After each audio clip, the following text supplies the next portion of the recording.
Hello everyone, this is Reggie, the appliance repair nerd, aka the washer dryer repair nerd, coming at you with a video.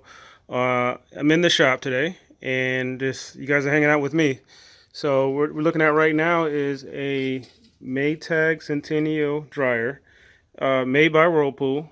And the giveaway is when you see this lint trap on top, which, oh my god, look at that. Yeah. So anyway, I get these machines. They're throwaways. You know, people basically say, "Oh, it don't work. I want a new one," and I'll just haul them away. So this is the crime scene. So I don't even need someone to tell me what's wrong. So this is my first time touching this dryer, and as you can see, you've got lint build up. So what most likely happened was it took 2 or 3 times to for the dryer to dry close because it was just suffocating and couldn't blow the moist air out. So we're gonna turn it on. I usually test the timer. What kind of junk blow out of it.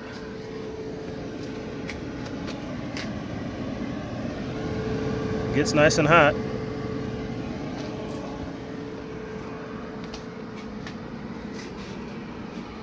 So this is actually a good warning if you buy a dryer from a private seller.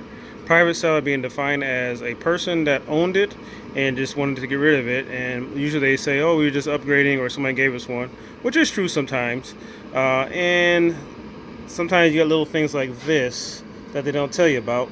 Sometimes people are blatantly lying, or sometimes they just, their own ignorance. They just feel like, you get used to having to dry clothes 2 or 3 different cycles, and you kind of forget to pass that information on to the next person. So we're gonna have to do with this one. See how it's sticking in there? Now it sticks that way because of the moisture. So it gets wet, that lint, because the lint is supposed to be dry and flaky. So it gets wet. So what I'm gonna use is a wire brush, or you could just use a regular scrub brush, soap and water to clean this up. And that'll do the job too. So this dryer actually works, but I'm shooting this video to show you that every dryer needs maintenance. This one technically works, but is not fully efficient. Because most likely, before I haven't even taken this thing apart yet, I can tell you the air duct is probably clogged up with this lint. But the dryer is still blowing out heat. So I'm going to show you guys how to go into your own dryer and just perform a maintenance package. So I'm going to pause the video and take the back off, and we'll move on from there. So stay tuned. Alright, before I take this thing apart, I wanted to show you a quick before and after picture. This is the lint screen. Scrubbed it down with that scrub brush there. Looks way better. It's a little wet, so I'm going to dry it out, let it dry, air dry, and then wipe it down a little better. But for the most part, I got bulk of that lint off. So just a scrub brush, soap and water, and let it air dry. You don't want to stick this back in your dryer wet, because you're going to do nothing but allow more lint to stick to that. So just let that air dry out. Alright, so we'll pause it. We're going to be on to the rest of the maintenance of this dryer.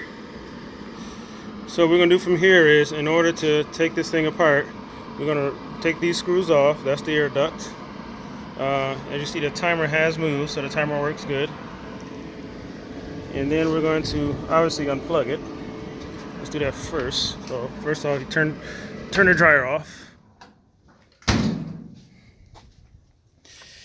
Unplug. And you want to get a 1/4-inch nut driver and remove all these screws in the back, with the exception of these. You don't touch those. Alright, so we're going to take all the screws off, and we're going to access the back panel. Alright, so we got the back panel off, and this is your air duct. This is your heating element. This is your heat regulator, that I call it. I mean, these things got a bunch of different names, but this regulates the heat. So this, when your heat elements gets to a certain temperature, it turns off the element. Once it gets to a certain low temperature, it turns it back on, just to regulate a consistent temperature inside the dryer. So contrary to popular belief, the heat element doesn't stay on all the time. It stays on for a few minutes, then turns off as it senses the temperature. So that it has a piece of bimetal in there. That's how that works. Here is your high limit thermostat. So it basically senses the heat. And behind this, you'll have an airway that goes inside the drum. So air gets sucked in through here, through the drum, and then suck through the air duct and out through your exhaust. This is your high limit thermostat. That is your fire protection. What that does is if let's say this fails and gets stuck in the on position and keeps the heat element on no matter what temperature, this will be a backup and shuts down all heat. So your dryer will still work, but it will not get hot. It'll be blowing out cold air. So some people bypass this, which is super dangerous and just not good ethics. Some people bypass that because it keeps blowing and they don't realize you need to test this. I do have a video on how to test this particular fuse to see if you have an issue.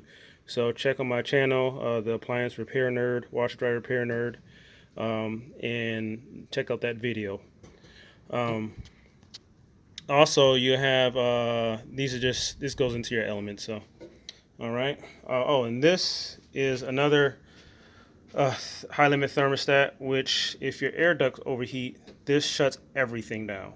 So your dryer will not come on at all if this fuse is blown. So you don't want to just replace that. You want to see why. Usually it's because this thing is clogged up, which we're going to take off in a second here. And this is just another thermostat too that senses heating.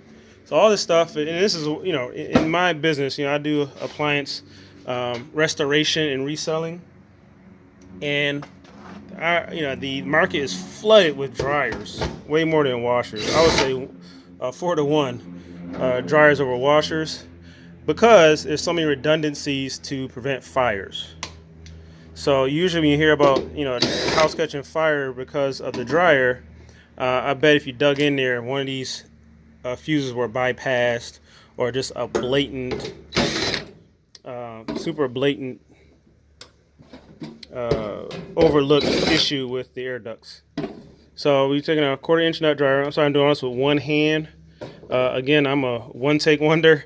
I don't do a lot of video editing and all that. I'm good at fixing washers and dryers, so I'm just giving you the information. So bear with me if this isn't the best video to look at, but the information is high quality. So now we're taking the air duct off. Okay, it's not too bad. You got a little debris in there. Fan, you got kind of like you got a chain in there. So it's a little debris. So I bet all the junk that was accumulated inside the actual foil air duct that was attached to the dryer.